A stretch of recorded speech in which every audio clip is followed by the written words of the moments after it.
All right, so today we're going to continue on with our call-ins. We've had some good luck with this. We've run into some very good people with some great questions. So, but today I've got Shakota on from Dallas, Texas. Shakota, thank you for calling in today. Oh, not a problem. Thank you for taking the time out of your day to get me on here. Yeah, no, I appreciate it. I think this is a valuable resource that we're going to be able to offer to people that are thinking about doing the same thing or have the same questions that you have. And so I thank you for taking the time. But what is your question for us today? So yes, so me and my brothers, we're entrepreneurs. We're looking for multiple assets to invest in, right?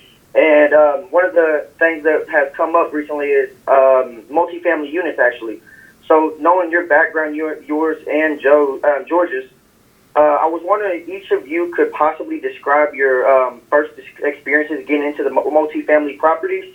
Was it right out of school, around what age, and, kind of just what your experiences with that was starting off. Oh, boy. Wow. Well, let me tell you. I got to tell you, it was scary is the one-word answer. We were, I'll tell you about our first property. So, I don't know what year this was. 94. Oh, great. You remember 1994. And we were just big ballers, so we thought. Ballers on a budget, I guess we should say. Yeah. And so we had this 10-unit building in I guess it really wasn't South LA. Central Los Angeles. Central Los Angeles. $275,000 for 10 units. 10 or 8? 10 units, 10 all units. 2-bedroom, 1 baths. Yeah, it's a great property. Very, very moderate area, mostly lower income area. But we bought it, and we did the management ourselves. And we started, it was long-term Hispanic tenants, great tenants, hardly ever turned units over, and if it did, we had them leased out right away. That was our first acquisition. We held on to that property for 12 years. Held on to it and sold it in 2008. So 14 years.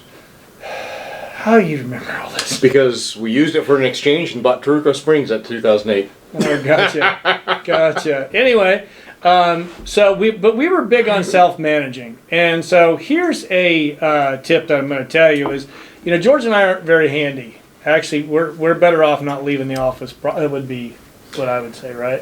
For you, yes.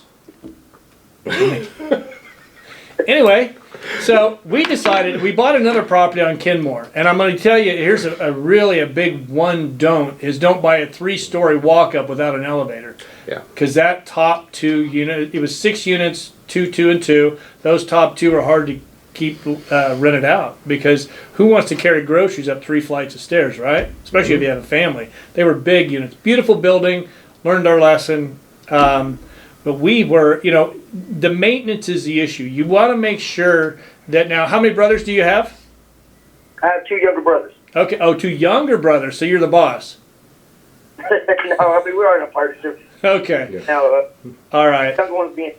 Yeah. Anyway, so what we learned through that experience is you've got to treat this as a business. I know you're going into this with family, but you really have to make sure that you're looking where every penny goes, and your 2 brothers need to be doing that too.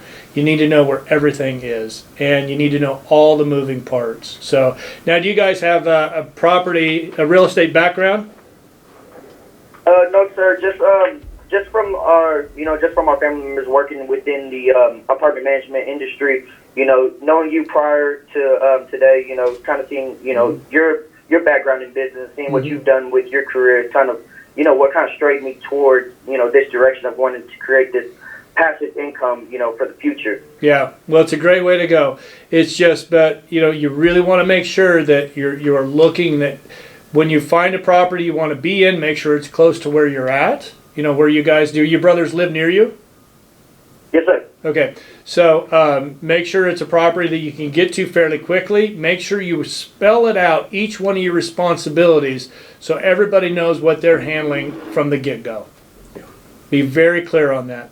Make sure, if everybody's got money in, if there's going to be sweat equity, you need to make sure that's all spelled out with everybody before you even start, before you put $1 down on starting your due diligence. And so, that's... To get started, you really want to make sure that's all set in place before starting at all. Yeah.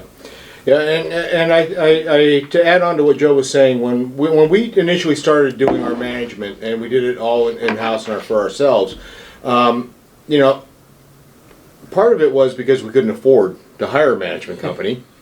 But also, what was great about it, and the best learning experience is, we got to go right in hands-on and really understand all the intricacies of the buildings, how they're maintained, what's going on, and what's happening. But more importantly, it allowed us to also look at the building as an investment and take the next step. In that, you know, a lot of times an investor, especially if they're working with the property management company, they're always trying to cut corners, so they'll do the cheapest repair or the cheapest upgrade. That may not be the best for the property for your long-term goals, because a lot of times those cheap upgrades, you may have to do 2 or 3 of them in place of just one that's a little bit more expensive one time around. Yeah. If you do it right the first time and you buy the right stuff, it'll be cheaper in the long run. It also adds value to the property where it may not be seen immediately, but you're going to have residents that are going to take care of the property a little bit better if you maintain it well, which should then cut down on your costs. And then in addition to that, you're also going to understand that you know, if you're putting in hard surface flooring, you don't have to change out the carpet every year or two when you have a turnover. Things like that. So it can, even though it may be a little bit more expensive in the, to put it in, you're gonna win profits down the road, and pretty quickly. Okay, definitely. And another question, kind of all stringing together, is I heard you speak last week about the different ways to get into the investments, George. And so I was wondering, did y'all partner together, just yourselves, or did y'all partner with anybody else, or what was that like? Well, initially, Joe and I. First of all, great question, because it sounds really good question. Initially, Joe and I purchased the properties ourselves. We just saved up enough money, looked at it, went in and begged, borrowed, and stole. No, didn't really steal, but begged and borrowed quite a bit from lenders, and we did everything that we could. When there was equity that we raised, we took the risks. We refinanced, took capital out, and bought another property with it. We didn't go around spending the money, jumping into buying our toys for ourselves. We left our regular jobs for that. The income for our regular jobs for that, but for the investment side, we said this was going to be our investment. This is what we're doing. We're reinvesting into it. So as we built up equity, we would refinance if the rates were right and the timing was right, take cash out, either upgrade the property or buy another property that way. At a certain point, we got to a size where we couldn't sustain being able to buy as many properties as we would like. So we started looking at syndications, and our first property, we brought one investor in with us, and we had an idea for a concept, and once we had proof of concept, we took it out and we syndicated 5 buildings. So a syndication, if you're not familiar with it, is when you have a investor, a real estate investor that has experience. They're also called a sponsor in the syndication, and they sponsor the investment. So they're the ones making all the decisions. So Joe and I would be the sponsor on a syndication, and then we'd have limited partners come in as investors that would invest alongside us in our concept and our plans for the buildings. So that allowed us to actually acquire quite a bit of properties, quite a bit more properties, and quickly. Okay, and perfect. That actually leads right into my next question, which would be, what was the time period between your first and second accusation? Oh, the first and second, so About a year and a half. yeah. About a year and a half? Yeah. And We really wanted to learn. We bought the first 10 unit, and we really wanted to learn to make sure we were doing it right. And then we targeted. We found that we were better off at Class B and C assets, lower income areas, and that's where we did really, really well. But we really took the time to really learn how to manage an asset with the first property. okay, and with y'all keeping it in-house on that first one, what was the biggest hurdles y'all faced within that first year and a half? Probably, maintenance was a lot of it, right? I mean, Maintenance was quite a bit of it, but it was also learning stuff where. I think the big takeaway for us was also learning that even though we're maintaining the property and doing a lot of the maintenance ourselves, which was really good because it gives you the experience as far as timing goes and how long a vendor should take to do certain types of work and the quality of the work that they should you can expect. But it also taught us there are certain things that we shouldn't do. Case in point, us not being concrete guys one time decided to patch a pothole at the property on Kenmore, 251 North Kenmore, and we thought we did a really nice job and it looked really good until it rained about a week later and it washed the pothole and everything else just kind of came. Everything we filled in disappeared. Well, here's the thing you're going to learn, Chakota, is your insurance company is going to inspect your property and they're going to tell you need to take care of this. It could be paint, driveway isn't great. So that was one thing they called out was there were some potholes. So we thought we'd be genius to go out there and fill them on a Saturday. By Tuesday they were back again. Yeah. But the insurance guy had been out on Monday, so we were good to go for another year. Yeah. But Chicago, one thing that we've learned in all of our investing in the multifamily side is, you've got a community there, and so really build a community. Make something that people want to be proud of. I don't care if it's 2 units, 4 units, 10 units, or 20 or more. Build a community. Make it something that people are proud to come home to, and they want to talk about it with their neighbors. It may not be the prettiest property, but if you fill it up with the right people that really care about your community, it'll help you a lot because you won't have as many turnovers, and your current tenants are going to want to bring in other people that they know that are going to be just as good. Yep. Absolutely. I think community in general, with whether it's a smaller 2-4 unit building to something that's 100, 200 units. In fact, I think the smaller building, it's actually even easier to build a community feel and atmosphere because everyone is, sees each other so much more than in a larger building. Yep.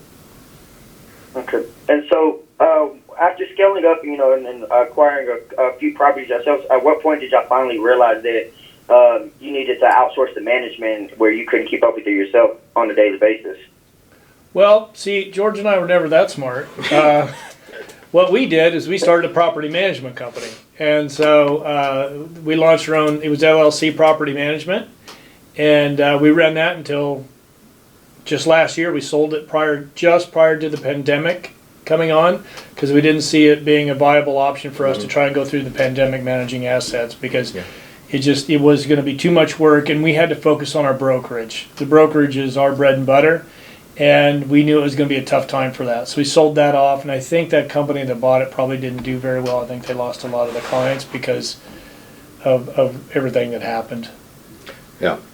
And, in general, when it came to, one thing that Joe didn't mention is that we did try a couple of management companies. You want to make sure that they're aligned with what your goals and what you're trying to do as well. We couldn't find, and one of the reasons we started the property management company is that we really couldn't find a management company that would manage the way we wanted them to be managed, with a community atmosphere, upgrades that made sense, not just not just throw something in and patch it and get it done, but actually think about it. Is this something that should be fixed, or is this something that should be replaced? And if it's going to be replaced, are we going to get the best bids for the best work, or just hire a friend? And we couldn't find a management company that we really liked that would actually manage the way we did. So we ended up just building the team around us. There's the properties that the multifamily properties that we've bought out of state, Shakota, every one of them's come from, well, not every one of them, but most of them have come from an asset that's been managed by a local property management company, but owned by an out-of-state owner. And when we got the books, we looked at the numbers and we're like, wait, this is way off. I mean, there's just, I can give you an example of one. It was a 70-some unit property in Texas, and we got the books. And we went in and sat down with the property manager, and what they were billing for the on-site manager was almost twice of what she actually received. So they were just pocketing that extra money, and the out-of-state owner had no idea. They were giving a free unit to a maintenance guy, a maintenance person, and discounting another ones for 70-some units that's not needed. And then they had 3 people on staff, maintenance people on staff.